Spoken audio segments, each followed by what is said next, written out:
One of the things we have heard from the president and from Chevron this morning is that the U.S. oil assets and the oil assets in general in Venezuela were untouched. They're still functioning. Chevron says it's focused on its Venezuelan staff safety and the integrity of its assets. What do we know, and can you bring us up to speed about what's going on with the oil? Yeah, I mean, I think, the oil is a fair way away from Caracas, and this was clearly a very targeted operation. I'm a little concerned about all this talk of it's about the oil and, the US is going to have a big say in what happens to Venezuela's oil going forwards for a couple of reasons. I mean, the first is that, yes, Venezuela is sitting on what are reputedly the world's largest reserves of oil. But if you actually dig into that, 86% of that is these tar sands from the Orinoco Belt, which very few refineries in the world can process. Very few people want it. It's difficult and expensive to extract. And if we're looking at a world where all the demand forecasts say that future oil demand is going to be driven by petrochemical feedstocks and the plastics industry, Venezuelan crude isn't what you want for that.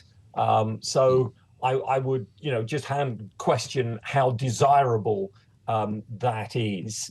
And the second thing is, if you look at the countries where the West has previously been involved in regime change, and if you look particularly at Iraq and Libya, the prospects for the oil industries aren't great. I mean, we're 14 years on from the toppling of Gaddafi in Libya, and Libyan production is still 25% lower than it was immediately before Gaddafi was ousted. If you look at Iraq, it took 12 years for Iraqi production just to get back to where it was when Saddam Hussein was in power. And that was with US boots on the ground, a largely US-run administration. And if you look at the Iraqi oil industry now, who's pumping all the barrels there? It's not the American companies, it's the Chinese. And that is partly because the terms that were offered simply weren't attractive. And there's no guarantee that they would be any better in Venezuela and any more attractive to US companies. And finally, of course, every barrel that's pumped out of Venezuela is competition for barrels pumped out of Texas. Julian, we're going to talk a bit later with Terry Haynes at Pangea Policy, who points out that China is not only an important ally of Venezuela, but its largest oil customer. What does this action mean for Beijing?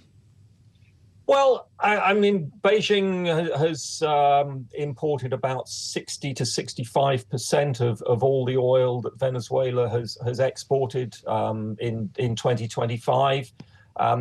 It's an important part of China's oil imports, but if you look at where China's importing oil from, it's importing it from just about every producer in the world. Its imports from Venezuela have averaged something under 500,000 barrels a day.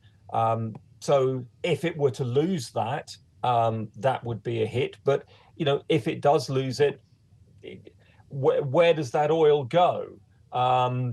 If you want to rebuild Venezuela's oil industry and you want US companies to be a part of that, then you want Venezuela exporting oil.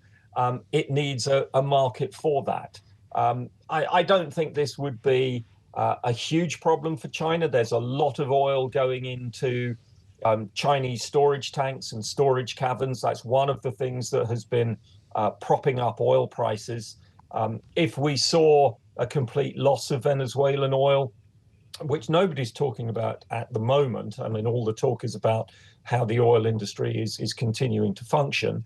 But if we were to lose it, I think what we would see is a little bit less oil going into storage in China, and I don't think it would have a huge and long-lasting impact on either China's ability to buy oil or, frankly, on the oil market, which is facing a glut in most people's forecasts in any case at the moment.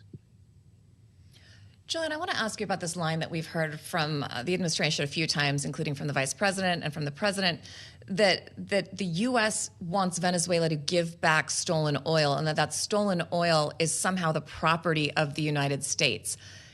Is there any justification to that? Is there any truth to that? Where is this coming from? And why does the administration think it has ownership over this oil, especially since there is a U.S. company operating in tandem with the government legally there? Why does the U.S. think it has ownership over oil that's not part of that agreement? I think this stems from the nationalization of a number of other exploration and development projects in Venezuela. I think in particular it was Exxon, if my memory serves, that was involved there. Their project was expropriated, and I think that this probably stems from that. But that was a small portion of Venezuela's oil reserves and oil production, and to claim somehow that the entirety of Venezuela's oil reserves is the property of the U.S., I think is fanciful.